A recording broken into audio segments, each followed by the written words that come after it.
Përshëndetje, ky është Shteti Islamik. Me vullnetin e Allahut kemi vendosur një bombë në ndërtesën tuaj. Ajo do të shpërthej pas 2 orësh. Pas kësaj, ju të pafe do të coptoheni. Pastaj do t'ju vrasim. Ky ishte emaili kërcënues që ngriti në alarm institucionet dhe strukturat e sigurisë në disa qytete të vendit mëngjesin e së njëjtës.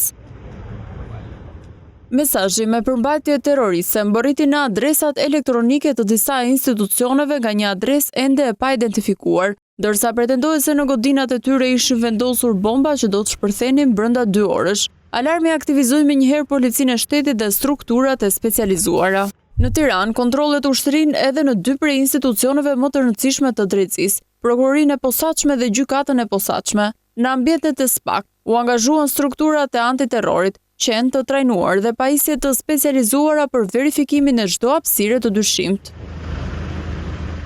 Alarmi nuk ishte vetëm në kryeqytet, në Vlorë, emailet kërcënuese mboritën në gjykat, prokurori, bashki dhe spital. Njësia speciale operacionale kontrolloi ambientet për lëndë apo pajisje shpërthyese, por në përfundim nuk u gjet asnjë objekt i dyshimt. Masa sigurie u morën edhe në Fier, ku patrulla policie u vendosën pranë institucioneve dhe situata u mbajt nën monitorim.